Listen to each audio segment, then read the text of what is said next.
In other news, speaking at the 6th Conference on Interaction and Confidence Building Measures Summit, or the Astana Summit, in Kazakhstan, Pakistan Prime Minister Sharif pitched for engagement with India. Shehbaz's ministers have also made a similar pledge at global platforms. Earlier, the Pakistan Prime Minister said his country was willing to engage with India for the sake of peace, prosperity and progress in the region. He expressed his willingness to have a serious dialogue and discussion with New Delhi. Shehbaz Sharif says he's ready to move forward and discuss issues that have for decades created distance between the two neighbours. We are willing to engage with India for the sake of peace, prosperity and progress in the region, because we cannot afford to have more poverty, unemployment on both sides of the border. We just cannot afford to deploy and commit our meager resources towards creating tension. I am absolutely ready and willing to have serious dialogue and discussion with our counterparts, Indians, provided they show sincerity of purpose.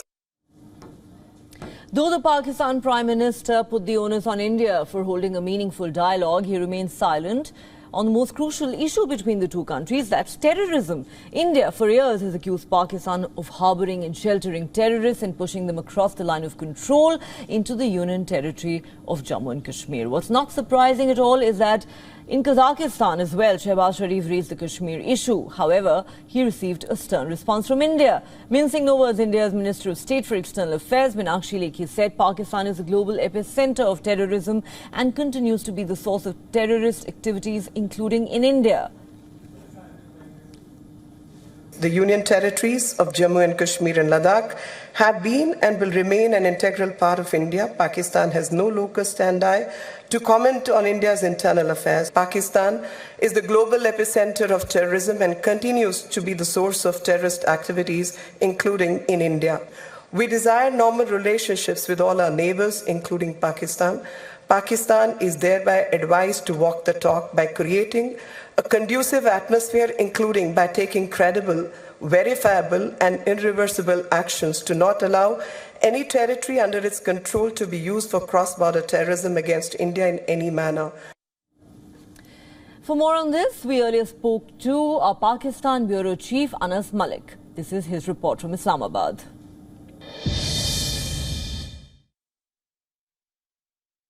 Shehbaz Sharif, the Pakistani Prime Minister, while speaking at the Astana Summit, has spoken about the Jammu and Kashmir issue while making a mention of it, but in principle has spoken at length with his engagement with India, rather his plan of engagement with India, and he said that he is very serious in holding a dialogue with India, a discussion with his counterparts from India, so that for the sake of the future generations. He said that in this current environment, the resources cannot be meagerly diverted towards a potential conflict or a potential tensions. Therefore, it is best suited for both the countries across the border, for the sake of the people, for the sake of the children, for the sake of the future generations, that it is very well advised on his part that he is willing to sit down with his Indian counterparts. These comments were made by him while speaking at the Astana Summit in Kazakhstan.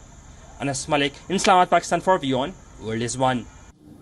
And we also spoke to WION's principal diplomatic correspondent, Siddharth Sibal, who sent us this report from New Delhi. The Pakistani Prime Minister Shehbaz Sharif raking up Kashmir at the Astana Summit, and of course getting a thrashing with the Minister of State in the External Affairs Ministry, Minister Lekhi, pointing out that how Pakistan has been an epicenter of terrorism, reminding how Jammu and Kashmir are integral part of India. But many will see the Pakistani latching on to a certain issue is something that is wasteful of diplomatic energy and wasteful of the time of the international community as well. We know that when it comes to Pakistan, while it has been raking up Kashmir, the biggest worry for the country is the floods. It has got a lot of support at the international community by the United Nations as well, but many will see it raking up Kashmir and deliberately trying to provoke India. Siddharth Sibal for WION in New New Delhi.